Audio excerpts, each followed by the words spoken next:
تو انسان کو یہ بات سمجھ لینی چاہیے اور انسان کو اس بات پر کامل یقین رکھ لینا چاہیے کہ آزمائش کے بغیر اس دنیا سے انسان کا پلٹ کر جانا مشکل ہے۔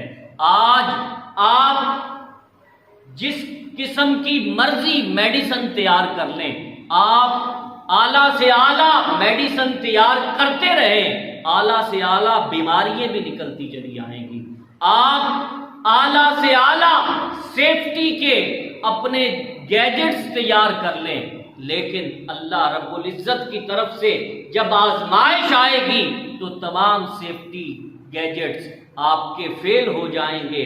اس لیے انسان کو اس دنیا میں رہتے ہوئے اس بات کا یقین کر لینا چاہیے کہ انسان دنیا کی اس زندگی کو جنت نہیں بنا سکتا، کیونکہ دنیا میں انسان کا آنا بھی آزمائش ہے، دنیا میں انسان کا زندگی گزارنا بھی آزمائش ہے، اور اسی آزمائش کو بسا اوقات اتنی طوالت مل جاتی ہے کہ انسان یہ کہنے پہ مجبور ہو جاتا ہے کہ پتہ نہیں یہ ساری مصیبتیں میرے لیے ہی رہ گئی ہیں، پتہ نہیں یہ سارے مسائل جن کا میں شکار ہوں یہ میرے لیے ہی بنائے گئے۔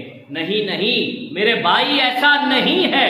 قرآن نے واضح اعلان کر دیا ہے، وَلَنَبْلُوَنَّكُمْ، اے انسان تیری آزمائش ضرور ہوگی۔ وَلَنَبْلُوَنَّكُمْ، انسان تو آزمائش سے نہیں بچ سکتا، تیری آزمائش ہر صورت میں ہو کر رہے گی۔